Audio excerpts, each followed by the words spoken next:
Hi leaders, Mike Temple back with you, and I have a bit of a confession to make here. Back in 2008, when I became a leadership and a strategy advisor, I was aware that company culture, that it was important. But I didn't know exactly how important it was, or yet how important it was going to become.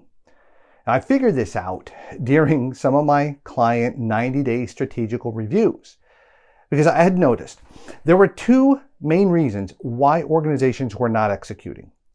One was a lack of clear expectations. In other words, clear goals being set. The second was the culture. It was the people. Let me give you an example of what I mean here.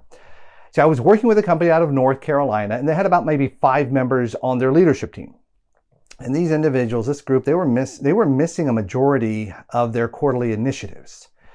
So during a meeting, we drilled down to the root cause of the problem. And the conversation, it started to center around one individual, and we'll call him Jim. They started using phrases such as, "I'll tell you the problem here. Jim refuses to do anything I ask him to do." And then somebody else would say, "Yeah, he's constantly complaining or he's blowing up about one thing or another." And somebody else would chime in, "I have tried everything I can think of to motivate this guy, but nothing works." How many of us have Jims? I asked them, "Why is Jim still working here?" And sheepishly, they all kind of alluded to, "Well, he's good at his job." And how many of us have made that same comment about our Jims? I then decided to ask him another question. "Well, who gets the job done here with the attitude that you guys appreciate?" Everyone right away pointed to a guy, let's call him Bob. I asked him, "What are some of the behaviors that Bob displays that make him so special?" And we listed those out on the whiteboard. Now then, another important question I asked the leaders is which of the individuals on the leadership team had the same behaviors that were in common with Bob. We then developed a focused plan on how the company would instill these common behaviors. But first, we would hold the leadership team accountable to them. Then we would roll them out to the employees. And that was the foundation of how I developed my process of creating a company culture. Now, if you want to grab a pen and paper, I'm going to walk you through the exact same process I use to create authentic values within organizations. Now, the foundation for true authentic values are a set of 4 to 5 core principles that the leader possesses.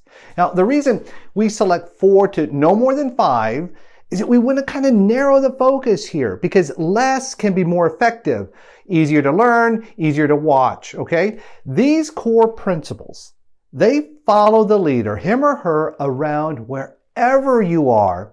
You see, not just in the workplace. So if the leader does not possess the core principles that are going to lead to your values, you can't expect your leadership team to have them. And if your leadership team does not possess them, you cannot hold your company employees accountable to them. So you can kind of see a pattern here. If the owner plus your leadership team down to the company employees do not have the values that you proclaim, it doesn't matter what you say on your website, your social media accounts, or anything like that, your customers are never going to experience them. They'll experience whatever values have just kind of grown on their own, and if that happens, you don't know what you're going to get. Now, what I learned from this valuable experience I was talking about earlier from the team from North Carolina is that employees, they're not loyal to your strategy. And that's because a strategy, it's only a roadmap of where the company is going. It's the culture, it's the people that they're loyal to, and the people dictate how things get done. That includes the execution of your strategy. Henceforth, culture eats strategy for breakfast. So let me walk you through this process I use with all of my clients who are sincere about establishing their company values. Now, let me just kind of give you an example of how the process kind of flows here. All right. Now, over the past few years, one very popular value that many organizations claim to have, and mine, some of the ones that I worked with as well, was continuous improvement. Now, when I hear this value or any other value, okay, I ask a few questions. And the first question I ask is, what does that look like outside of work? Tell me about the actions of what that word is. All right. Tell me, what are some of the groups you're involved in? What are some of the things that you do outside of the organization? Books you've read on continuous improvement. Now, once we've had time to answer that question, I then ask them an additional question, and that is, what does that word sound like?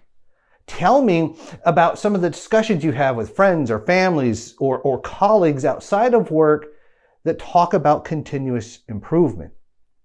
And then I ask them, so now tell me, what does this word look like once you bring it into your organization? And what will that word look like? What are the actions of that word within your leadership team? And again, if you don't have a leadership team, maybe, the actions that reflect that word within your key employees. Then we try to find out, what does it sound like? Once you bring, this word into the organization, tell me about the discussions you have with your leadership team or your key employees that give definition to the word continuous improvement. Now, once we've gone through all of this, and it takes some time, all right, before we ever introduce our new values to the organization, we first hold our leaders accountable to them. We first want to make sure that our leaders can live up to those values before we introduce them to the company employees. Once we're able to come to this agreement and we're able to narrow down our true values, we then feel comfortable about rolling them out to the rest of the employees within the organization. See, many organizations, leaders, get off track a little bit with this. They will read, an inspiring book, or they'll hear a talk, and they'll be inspired by this, of an iconic company, what they did and the values of their organization, and they'll go back and try to implement those values within the organization. And what they fail to understand is that those values do not belong to them. It doesn't make you a bad individual if you don't have the same values of an iconic organization that you admire. It just means you're on the road to discovering your true, authentic values. So leaders, I'd like to hear from you. You tell me, what is one value your organization has and the actions that give definition to that word. And once again, leaders, I'm Mike Temple, Director of Temple Executive Coaching. As always, thanks so much for watching.